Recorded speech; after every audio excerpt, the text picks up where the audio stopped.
Hi guys! Sa lahat na nagtatanong kung paano mag-enroll, ito ituturo ko po sa inyo. Punta lang po kayo sa e-testa.gov.ph.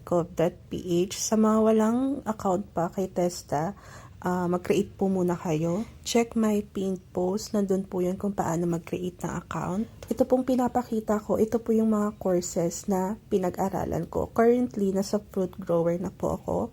And tapos ko na po yung introduction to agriculture. Lahat po ng mga courses ay may mga lessons po yan at dapat po tatapusin po natin para magkaroon po tayo ng e-certificate of completion. Magmamark as done view po yan kapag tinapos nyo po yung lessons. Meron din po itong exam at meron din po silang passing grade. So yan, kung nakikita nyo, done, receive a pass grade. So kailangan nyo talagang ipasa yung exam dito.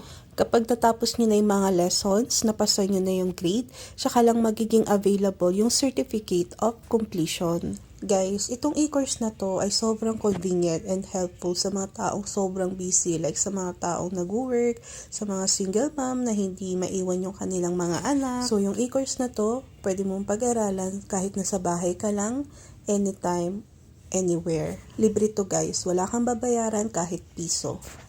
As I mentioned, ang currently na pinag-aaralan ko ay itong fruit grower. Tapos ko na yung lesson 1 at naka-mark as done view na siya. Kung mapapansin nyo, yung mga the following lessons, hindi pa siya naka-mark as done view dahil hindi pa ako tapos. Sa bawat courses, may mga lessons yan na kailangan nating tapusin para maging visible yung ating certificate of completion. Pwedeng-pwede to kahit cellphone lang yung gamit nyo. Kapag nakapag-create na kayo ng account kay Testa, punta lang po kayo sa home and scroll down nyo lang yan, makikita nyo na yung mga available courses. May 21st century skill, may agriculture, electrical, entrepreneurship, and many more. I-check naman natin yung mga available courses under these categories. Under these 21st century skills, meron tayong communication, digital, environmental, and language literacy. Dito naman po sa agricultural, napakaraming available courses na pwede nyong i-enroll.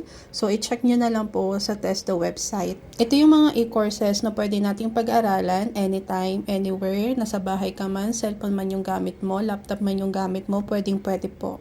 Alam nyo guys, yung e-course na to ay very helpful, convenient sa mga taong sobrang busy, walang time umattend ng klase sa physical Testa centers. So ikaw, hawak mo yung oras mo dito, pwede kang mag-aral anytime, anywhere. Napakadaming courses na available dito. So kapag okay ka na, natapos mo na yung mga lessons, napasa mo yung exam, meron ka ng certificate of completion, tapos ready ka na, confident ka na magpa-schedule for face-to-face assessment. At kapag napasa mo yung assessment, then there you go, meron ka ng NC2 certificate. So ayan, panoorin nyo na lang po yung demo kung paano po mag-enroll. In example ko po yung course na plumbing. Click nyo lang yung enroll me doon sa course na napupusuan nyo. Tapusin nyo lang po yung lessons, ipasa nyo po yung exam para maging available and visible po yung certificate of completion. So yun, ganun lang po siya kadali at ganun lang din po siya kasimple.